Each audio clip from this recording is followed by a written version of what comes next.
आपका हमारे चैनल में। आज आपकी समझ शिव जी की पूजा में क्यों खास है बेलपत्र, जानिए इसका महत्व और इसे जुड़े नियम। पौराणिक कथा के अनुसार समुद्र मंथन के दौरान जब विष निकला तब भगवान शिव ने सृष्टि की रक्षा के लिए इस विष को अपने कंठ में धारण कर लिया था। हिंदू धर्म में भगवान शिव की पूजा करने में बेलपत्र का विशेष महत्व है। शिव पुराण में बेलपत्र चढ़ाने के बारे में बताया गया है कि बेलपत्र के बिना शिव जी की पूजा आराधना अधूरी मानी जाती है। ऐसी मान्यता है कि शिवलिंग पर एक लोटा जल और बेलपत्र की कुछ पत्तियां चढ़ाने से भोलेनाथ प्रसन्न हो जाते हैं और जल्द ही अपने भक्तों की हर मनोकामना को पूर्ण करते हैं। इस स्कंद पुराण में बेलपत्र के पेड़ की उत्पत्ति के बारे में कथा देवी पार्वती ने अपने ललाट से पसीना पोंछा था, तब उनके पसीने की कुछ बूंदें मदार पर्वत पर गिरी थी। इस तरह से बेल के वृक्ष की उत्पत्ति हुई थी। बेल का पेड़ समृद्धि का प्रतीक है। भगवान शिव को बेलपत्र चढ़ाने से ही संपूर्ण पूजा का फल मिलता है। आइए जानते हैं बेलपत्र को शिवलिंग पर चढ़ाने के महत्व और कुछ नियम। पौराणिक कथा के अनुसार समुद्र मंथन के दौरान जब विष निकला तब भगवान शिव ने सृष्टि की रक्षा के लिए इस विष को अपने कंठ में धारण कर लिया था। विष को गले में धारण करने से भगवान शिव के ऊपर विष का असर होने लगा। तब सभी देवी देवताओं ने शिव जी के ऊपर इस विष के असर को कम करने के लिए उन्हें बेलपत्र खिलाना शुरू किया था। शिव जी को बेलपत्र खिलाने और जल के असर से उनके शरीर का ताप धीरे धीरे कम होने लगा था। तभी से लेकर शिव जी को बेलपत्र चढ़ाने की प्रथा शुरू हो गई। बेलपत्र का महत्व। ऐसी मान्यता है कि जिन लोगों के घरों में बेल का वृक्ष होता है वहाँ धन धनय और सुख समृद्धि की कोई कमी नहीं होती है। शिव जी की पूजा में बेल पत्र को चढ़ाने से सभी तरह की दुख दूर हो जाते हैं और हर मनोकामना पूरी होती है। बेलपत्र की 3 पत्तियां वाला हिस्सा शिवलिंग पर चढ़ाने का महत्व होता है, क्योंकि बेलपत्र की 3 पत्तियों से सभी तीर्थों का वास होता है। बेलपत्र तोड़ने और अर्पित करने के नियम। शास्त्रों में बेलपत्र को तोड़ने और शिव जी को अर्पित करने के बारे में नियम बताया गया है। बेलपत्र को कभी भी चतुर्थी, अष्टमी, नवमी, द्वादशी, चतुर्दशी, अमावस्या, पूर्णिमा और संक्रांति सोमवार को नहीं तोड़ना चाहिए। सोमवार को शिवलिंग पर बेलपत्र चढ़ाने के लिए रविवार को ही बेलपत्र तोड़कर घर में रख लें। जब भी बेलपत्र को शिव जी को अर्पित करें, चिकनी की सतह वाली हिस्सा शिवलिंग पर स्पर्श करना चाहिए। बेलपत्र को हमेशा अनामिका अंगूठे और मध्य वाली उंगली से पकड़कर चढ़ाएं। बेलपत्र की 3 पत्तियां ही शिवलिंग पर चढ़ाएं, लेकिन इस बात का ध्यान रखें कि यह पत्तियां कभी भी कटी और फटी ना हो। इसके अलावा जब बेलपत्र अर्पित करें तो के साथ शिवलिंग पर जल की धारा भी साथ में होनी चाहिए। मनोकामना के लिए बेलपत्र के उपाय। ऐसी मान्यता है कि कई बीमारियों से छुटकारा पाने के लिए शिवलिंग पर बेलपत्र चढ़ाया जाता है। इसके अलावा अगर कोई जातक विवाह योग्य हो चुका है और उसके विवाह में देरी हो रही है तो बेलपत्र के ऊपर चंदन से ओम नमः शिवाय लिखते हुए शिवलिंग पर चढ़ाएं, जो जल्द विवाह तय हो जाता है। श्रावण मास में सबसे ज्यादा बेलपत्र यानी बेलपत्र का महत्व बढ़ जाता है। क्या आप जानते हैं बेलपत्र के उत्पत्ति होने की पवित्र कथा? स्कंद पुराण के अनुसार एक बार माता पार्वती के पसीने की बूंद मंदराचल पर्वत पर गिर गई और उससे बेल का पेड़ निकल आया। चूंकि माता पार्वती के पसीने से बेल के पत्र का उद्धार हुआ। इसमें माता पार्वती के सभी स्वरूप बसते हैं। वे पेड़ की जड़ में गिरजा के स्वरूप में, इनके तनों में महेश्वरी का स्वरूप और शाखाओं में दक्षिणाणी व पत्तियों में पार्वती के स्वरूप रहते, फलों में कात्यायनी स्वरूप, फूलों में गौरी स्वरूप का निवास करता है। इन सभी स्वरूपों के अलावा माँ लक्ष्मी का स्वरूप समस्त वृक्ष में निवास करता है। बेलपत्र में माता पार्वती का प्रतिबिंब होने के कारण इसे भगवान शिव पर चढ़ाया जाता है।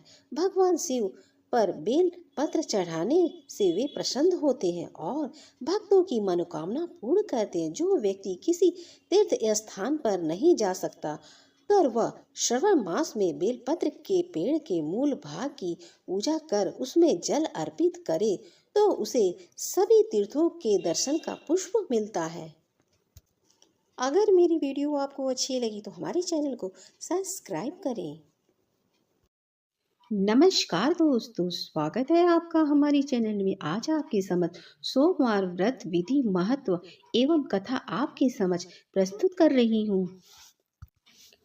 सोमवार शक्ति संबंधी वर है और इस वर के स्वामी सोम है। सोमवार के व्रती को उचित है वह दिन के तीसरे पहर तक सार्थक निराहार रहे, पश्चात दिन में अथवा रात में केवल एक समय पारण करे।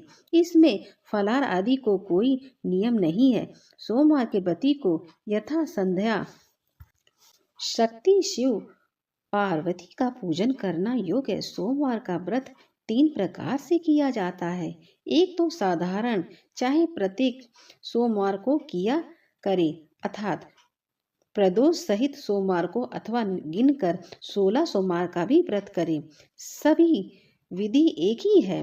व्रती को उचित है कि वह शिव जी की पूजा करने के पश्चात निम्नलिखित कथाओं को सुने। कथाएं 3 प्रकार की पृथक पृथक है, जैसे व्रती को वैसी कथा सुननी चाहिए। प्राचीन काल की बात है कि एक नगर में एक वैश्य रहता था जो बड़ा ही धनी तथा ऐश्वर्य युक्त था, जिसके कारण उसे किसी प्रकार का कष्ट ना दुख था। परंतु इतनी अतुल संपत्ति होते हुए भी उसे भोगने वाला कोई संतान नहीं थी, जिसका उसे सर्वदा दुख बना रहता था। वह वैश्य शिव जी का बड़ा भक्त था और प्रतिदिन सोमवार को शिव जी का व्रत तथा पूजा किया करता था। उससे विश्वास था कि शिव जी का भजन पूजन करने से मुझे एक दिन पुत्र अवश्य उत्पन्न होगा, जो मेरे इस अतुल्य धन को भोग करेगा। ऐसा मन में विचार कर वह प्रतिदिन सोमवार को व्रत करता तथा शाम काल शिव जी के मंदिर में जाकर दीपक जलाया करता था तथा बड़ी भक्ति से मधुर पाक व्यंजन बनाकर शिव जी को भोग लगाकर स्वयं प्रसाद लेता था और पत्नी को भी देता था। उसे ऐसा करते देख भक्त वत्सला देवी पार्वती से ना रहा गया और वे शिव जी से बोली, हे शिव जी, यह वैश्य प्रति सोमवार का आपका व्रत करके शाम काल दीप जलाता है तथा इस प्रकार बड़ी भक्ति भाव से पूजा करता है, अतः आप इसके दुख का निवारण शीघ्र क्यों नहीं करते। तब पार्वती जी के सुंदर वचनों को सुनकर शिव जी बोले, हे देवी पार्वती, इस वैश्य के तो पुत्र नहीं है, यह इसके पूर्व जन्मों का ही फल है। हे देवी, यह जगत तो कर्ममय है, मनुष्य कर्म के बंधनों से बंधा हुआ है। यह बंधा हुआ यहाँ आता है तथा अपने कर्मों के फल को भोगता है। उसी प्रकार यह वैश्य भी पूर्व जन्म के कर्म के कारण इस जन्म में निसंतान होकर दुख उठा रहा है। शिव जी के ऐसे उपदेश वचनों को सुनकर भी पार्वती जी ने नहीं माना और कहने लगी, हे ईश्वर, आप तो करुणा निधान है, फिर अपने भक्त पर क्यों ही दया करते, जब कि वह सदैव आपकी भक्ति प्रेम पूर्वक करता है। फिर आप उसे पुत्रवान करके उसके दुखों का नाश क्यों नहीं करते। यदि आप अपने भक्तों के दुख का निवारण नहीं करेंगे तो कौन आपका व्रत पूजा और सेवा करेगा। हे शिव जी, मेरा आपसे अनुरोध है कि आप कृपा करके उसे अवश्य ही पुत्र दीजिए। जब पार्वती जी शिव जी से ऐसा कहने लगी तो शिव जी बोले कि हे देवी, जब तुम ऐसा कहती हो तो मैं तुम्हारे कहने से उसे पुत्र का वर दे देता हूँ। उसके भाग्य में पुत्र का तो सुख नहीं है, यह तो केवल 12 वर्ष तक ही जीवित रहेगा। इसके पश्चात वह मृत्यु को प्राप्त हो जाएगा। इस प्रकार कुछ काल व्यतीत होने पर उस वैश्य की स्त्री गर्भवती होती है तथा 10वां महीना प्राप्त होने पर एक सुंदर पुत्र पैदा होता है, जिससे उसके घर में बड़ी खुशियां मनाई गई। सब लोग अत्यंत हर्षित हुए, परंतु उस वैश्य को कुछ विशेष सुख न मिला, क्योंकि उसे यह विदित था कि यह पुत्र 12 वर्ष के बाद पुनः मृत्यु द्वारा ग्रसित हो जाएगा। इस प्रकार हंसी खुशी में वह 12 वर्ष का हो गया। एक दिन उसकी माता वैश्य से विवाह के लिए कहने लगी, तो उसका पिता विचार कर कहने लगा कि अभी विवाह की क्या जल्दी है, अभी मैं इसे काशी पढ़ने के लिए भेजूंगा। स्त्री से ऐसा कहकर उस वैश्य ने बालक के मामा को बुलाया और उसे खूब अधिक धन देकर बोला, अब तुम अपने भांजे को काशी ले जाओ और इसे विद्या अध्ययन कराओ तथा रास्ते में स्थान स्थान पर ब्राह्मणों को भोजन देते तथा यज्ञ करते जाना।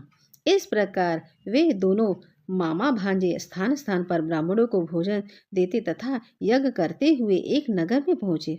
वहां के राजा की कन्या का उस दिन विवाह था। कन्या बड़ी ही रूपवान सब गुण संपन्न थी, परंतु राजकुमार अर्थात उस राजकुमारी का विवाह होने वाला था वह काना था, जिससे उसके पिता को चिंता थी।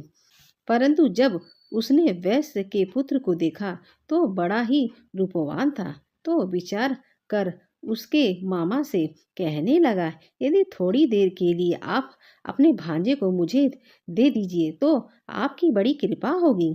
थोड़ी देर की बात है, विवाह हो जाने के पश्चात इसे हम वापस दे देंगे और आपको बहुत सा धन देंगे।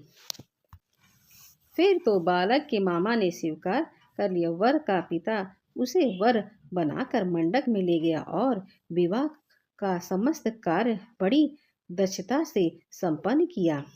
परंतु जब लड़का सिंदूर दान करके लौटने लगा तो उसने कन्या की साड़ी के आंचल पर लिख दिया कि हे भागिनी, तुम्हारा विवाह मुझ वैश्य के पुत्र से हुआ है और अब मैं काशी पढ़ने जा रहा हूँ, परंतु जिसके साथ तुम्हें भेजा जाएगा वह एक आँख का काना है, तुम्हारा पति नहीं है। इस प्रकार विवाह का कार्य संपन्न होने पर विदाई की बेला पर जब राजकुमारी ने अपनी साड़ी पर कुछ लिखा देखा तो उसे पढ़कर उसने राजकुमार के साथ जाने से इनकार कर दिया और बोली, यह मेरा पति नहीं है, मेरा पति तो वैश्य पुत्र है जो इस समय काशी पढ़ने के लिए गया है। फिर तो राजकुमारी की ऐसी बात सुनकर उसके माता पिता अत्यंत आश्चर्य में पड़ गए और राजा अर्थात वर के पिता की धूर्तता से अत्यंत दुखी हुआ तथा कन्या को विदा नहीं किया। बारात बिना कन्या के ही लौट गई। उधर वह वैश्य का पुत्र तथा उसका मामा दोनों काशी में पहुंचे तथा बालक ने अपना अध्ययन प्रारंभ कर दिया और उसके मामा ने यज्ञ करना प्रारंभ। इस प्रकार कुछ दिन व्यतीत होते हुए लड़के की अवस्था 12 वर्ष की हो गई। उस दिन यज्ञ हो रहा था कि उस बालक ने अपने मामा से कहा, आज मैं बहुत अस्वस्थ हूँ और सोने जा रहा हूँ। ऐसा कहकर वह जाकर सो गया, परंतु उसके सोने के थोड़ी ही देर बाद उसके मामा ने आकर देखा तो भांजे को मरा हुआ पाया, जिससे वह अति दुखित हुआ। परंतु यज्ञ हो रहा था, इसलिए यज्ञ विध्वंस के भय से चुप ही रहा। जब यज्ञ कार्य समाप्त हो गया तथा सब ब्राह्मण चले गए, तब वह खूब जोर से रोने लगा। उसी समय भाग्यवश पार्वती सहित शिव जी उधर से जा रहे थे कि तभी पार्वती ने करुणा रुदान सुना, जिसे सुनकर उनका हृदय द्रवित भूत हो गया और वे शिव जी से कहने लगी, हे करुणा निधान, देखिए तो कौन इस समय इतनी करुणा से रुदान कर रहा है। आप वहां जाकर देखिए, वह क्यों रो रहा है। तब पार्वती का ऐसा आग्रह देखकर शिव जी उस स्थान पर गए जहां उसका मामा अपने भांजे को लेकर रो रहा था। फिर तो पार्वती ने उस बालक को पहचान लिया और बोली, हे महाराज, देखिए तो इतना सुंदर यह वैश्य का बालक मरा है जो आपके वरदान से हुआ है। शिव जी बोले, हे देवी, यह बालक अपनी आयु समाप्त कर चुका है और वह मर गया है, इसमें किसी का क्या दोष है।